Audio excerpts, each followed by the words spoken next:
students, today we will start with good web design. So first of all, precedence.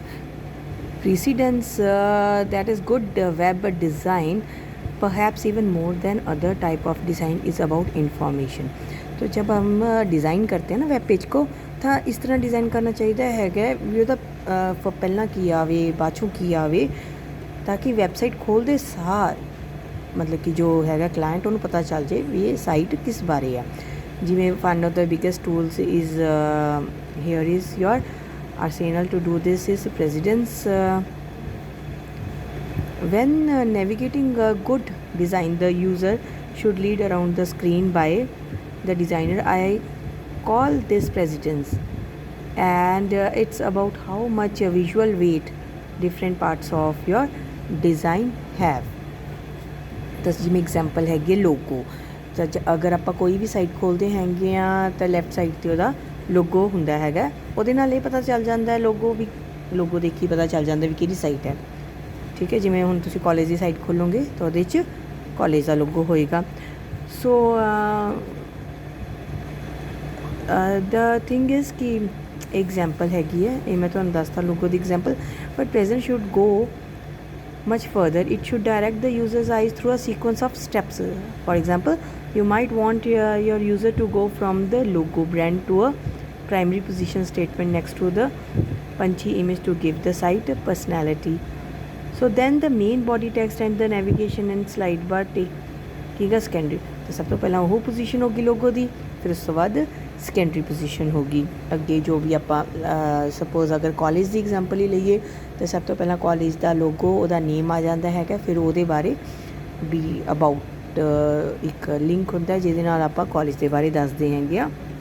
ਇਹਦੇ ਵਿੱਚ ਕੀ ਹੁੰਦਾ, to achieve the precedence you have many tools, ਜਿਵੇਂ ਕਿ position ਦੇਣੀ, where something is on the page clearly influence is what order the user see. Mostly ਇਹ ਹੁੰਦਾ ਵੀ ਜਿਹੜੀ ਸਾਈਟ ਆਪਾਂ ਦੇਖ ਰਹੇ ਹਾਂ ਸਭ ਤੋਂ ਪਹਿਲਾਂ ਇਨਫੋਰਮੇਸ਼ਨ ਉਸ ਸਾਈਟ ਬਾਰੇ ਦਿੱਤੀ ਜਾਂਦੀ ਹੈਗੀ ਹੈ। ਤਾਂ ਇਹ ਇੱਕ ਪ੍ਰੈਜ਼ੈਂਸ ਹੈ ਵੀ ਪਹਿਲਾਂ ਉਸ ਸਾਈਟ ਬਾਰੇ ਇਨਫੋਰਮੇਸ਼ਨ ਹੋਊਗੀ, ਫਿਰ ਜਿਵੇਂ ਕਾਲਜ ਦੀ ਗੱਲ ਹੈ ਤਾਂ ਉਹਦੇ ਅਬਾਊਟ ਹੋ ਗਿਆ, ਫਿਰ ਅਕੈਡਮਿਕਸ ਹੋ ਗਿਆ, ਫਿਰ ਉਹਦੇ ਅਕੈਡਮਿਕਸ ਤੋਂ ਬਾਅਦ ਵੀ ਕਿਹੜੇ ਕੋਰਸਿਸ ਹੋ ਗਏ, ਫਿਰ ਫੈਕਲਟੀ ਦੀ ਇਨਫੋਰਮੇਸ਼ਨ ਹੋ ਗਈ, ਪਹਿਲਾਂ ਡਿਪਾਰਟਮੈਂਟ ਦੀ ਇਨਫੋਰਮੇਸ਼ਨ ਹੋ ਗਈ, ਫਿਰ ਫੈਕਲਟੀ ਦੀ ਇਨਫੋਰਮੇਸ਼ਨ ਹੋ ਗਈ। ਨਾਓ colour, using bold and subtitle colors is a simple way to tell your user where to look. Contrast being a different makes things stand out, while being the same makes them secondary. Size बड़ा छोटा size हो जाता है font का, है ना। the design elements, if there is a magnetic arrow pointing at something, guess what the user will look. ਤੇ designing ਬਹੁਤ ਮੈਟਰ ਕਰਦੀ ਹੈਗੀ, ਸਪੇਸਿੰਗ ਬਹੁਤ ਮੈਟਰ ਕਰਦੀ ਹੈ। ਸਪੇਸਿੰਗ ਤਾਂ ਲਾਈਨਿੰਗ ਦੀ ਸਪੇਸਿੰਗ ਹੋ ਜਾਂਦੀ ਹੈਗੀ, ਜਿਵੇਂ ਦੋ ਲਾਈਨਸ ਦੇ ਵਿੱਚ ਕਿੰਨੀ ਸਪੇਸ ਹੋਵੇ, ਹੈ ਨਾ। ਪੈਡਿੰਗ ਹੋ ਜਾਂਦੀ ਹੈਗੀ ਹੈ ਵੀ ਟੈਕਸਟ ਦੇ ਵਿੱਚ ਕਿੰਨੀ ਸਪੇਸ ਹੋਵੇ। Generally speaking text should never touch other element. Image for ਜਿਵੇਂ ਇਮੇਜ ਦੇ ਆਲੇ ਦੁਆਲੇ ਆਪਾਂ ਨੂੰ ਕਿੰਨੀ ਕੁ ਸਪੇਸ ਛੱਡਣੀ ਹੈਗੀ ਹੈ। Padding is the space between elements and the text. ਜਿਵੇਂ ਕਈ ਵਾਰ ਤੁਸੀਂ ਵੈਬਸਾਈਟ ਦੇਖਦੇ ਹੋ ਵੀ ਇਮੇਜ ਦੇ ਆਲੇ ਦੁਆਲੇ ਟੈਕਸਟ ਹੈਗਾ ਤਾਂ ਉਹ ਕੁਛ ਸਪੇਸ ਨਾਲ ਹੀ ਛੱਡਿਆ ਹੁੰਦਾ, that is padding. White space is simple white space ਹੁੰਦੀ ਹੈ, doesn't need to be white. So the term simply prefers to the empty space, ਹੈ ਨਾ। ਇਹ ਹੈ ਵੀ ਅਗਰ ਬੈਕਗਰਾਊਂਡ ਆਪਾਂ ਰੈੱਡ ਦੇਵਾਂਗੇ ਤਾਂ ਉਹਦਾ ਸਪੇਸ ਤਾਂ ਨਹੀਂ ਕਲਰ ਵਾਈਟ ਹੋਊ, ਵੀ ਸਪੇਸ ਮੀਨਸ ਵੀ ਇੱਕ ਖਾਲੀ ਐਮਟੀ ਸਪੇਸ ਹੈ।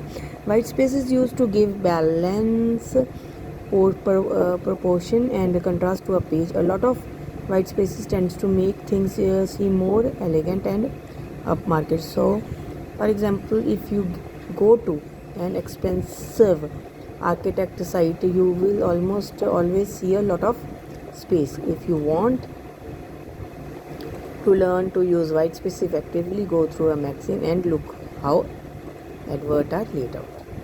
So this is the concept of spacing. Proper spacing maintain होगी website ਦੇ ਵਿੱਚ। ਨੈਵੀਗੇਸ਼ਨ, ਹੁਣ ਨੈਵੀਗੇਸ਼ਨ ਕੀ ਹੁੰਦੀ ਹੈ, ਤੁਸੀਂ ਆਪਾਂ ਈਵਨ ਇੱਕ ਮੋਬਾਈਲ 'ਤੇ ਵੀ ਸਾਈਟ ਖੋਲ੍ਹਦੇ ਹੈਗੇ ਆ, ਉਹਦੇ 'ਚ ਕਾਫੀ ਲਿੰਕਸ ਆ ਜਾਂਦੇ ਆ, ਉੱਥੇ ਕਲਿੱਕ ਕਰਦੇ ਹਾਂ ਹੋਰ ਖੁੱਲ੍ਹ ਜਾਂਦਾ ਹੀ ਹੈਗੀ ਆ ਸਾਈਟ, ਹੈ ਨਾ। ਇਹਨੂੰ ਆਪਾਂ ਇੱਕ ਪੇਜ ਤੋਂ ਦੂਜੇ ਪੇਜ 'ਤੇ ਜਾਂਦੇ ਹਾਂ ਤਾਂ ਉਹਨੂੰ ਆਪਾਂ ਕਹਿੰਦੇ ਹਾਂ navigation, means where can you go. So there are few common sense rules to remember here. Buttons to travel around a site should be easy to find, towards the top of the page and easy to identify. Even ਇੱਕ page ਤੋਂ ਦੂਜੇ page 'ਤੇ ਤਾਂ ਆਪਾਂ ਜਾ ਹੀ ਸਕਦੇ ਹਾਂ, ਅਗਰ ਇੱਕ ਪੇਜ ਦੇ ਵਿੱਚ ਵੀ ਅਗਰ ਆਪਾਂ ਨੈਵੀਗੇਟ ਕਰਨਾ ਹੈ, ਕਦੇ ਆਪਾਂ ਉਹ ਸਭ ਤੋਂ ਟੌਪ 'ਤੇ ਜਾ ਰਹੇ ਹਾਂ, ਕਦੇ ਬੋਟਮ 'ਤੇ ਜਾ ਰਹੇ ਹਾਂ, they should look like navigation buttons and be well described. The text of a button should be pretty clear as to where it's taking you. Aside from the common sense, it's also important to make navigation usable. For example, you have a rollover submenu, ensuring the person can get to the submenu items without losing the rollover is important. Similarly, changing the color or image on the rollover is excellent feedback for a user. Orientation ਕੀ ਹੁੰਦਾ ਹੈਗਾ, where are you now.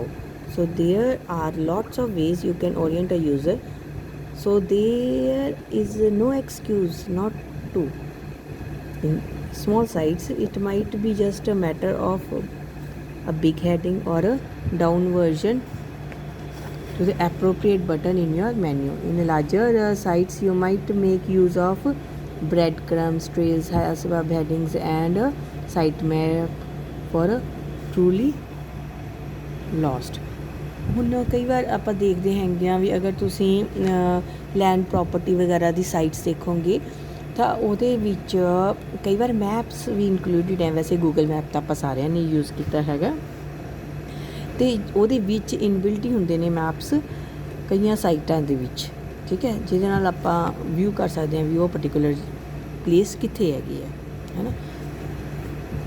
ਹੁਣ next ਹੈਗਾ ਆਪਣਾ design to build.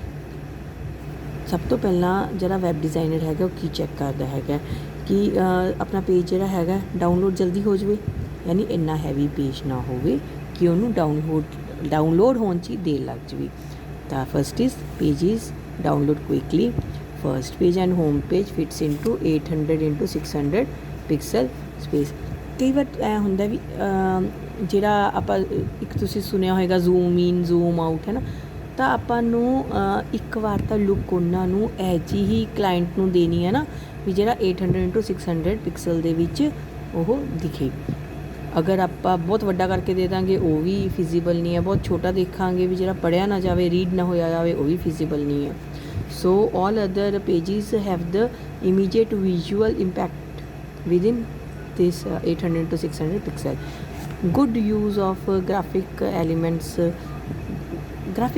ਦੇ ਵਿੱਚ ਆਪਾਂ photos ਲੈ ਲੈਣੇ ਹੁੰਦੇ ਆ, ਸਬ ਹੈਡਿੰਗਸ ਲੈ ਲੈਂਦੇ ਆ, ਪੁੱਲ ਆਊਟਸ ਲੈ ਲੈਣੇ ਹੈਗੇ, ਉਹ ਹੁੰਦੀਆਂ ਨੇ ਡੋਟਡ ਲਾਈਨਸ ਹੁੰਦੀਆਂ ਨੇ ਜਾਂ ਲਾਈਨਸ ਬਣੀਆਂ ਹੁੰਦੀਆਂ ਨੇ, ਉਹਨੂੰ ਕਲਿੱਕ ਕਰੋ ਤਾਂ ਅੱਗੇ ਜਾ ਕੇ ਸਬ ਮੈਨਿਊਜ਼ ਬਣ ਜਾਂਦੇ ਨੇ ਜਿਹੜੇ ਕਿ ਲਾਰਜ ਟੈਕਸਟ ਨੂੰ ਸਮੋਲ ਟੈਕਸਟ 'ਚ ਬ੍ਰੇਕਅਪ ਕਰ ਦਿੰਦੇ ਨੇ।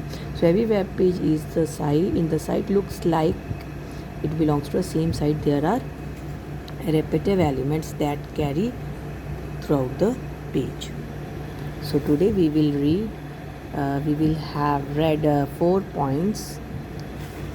So if you have any query, do contact me, and now start making notes of this what is a good web design. Thank you.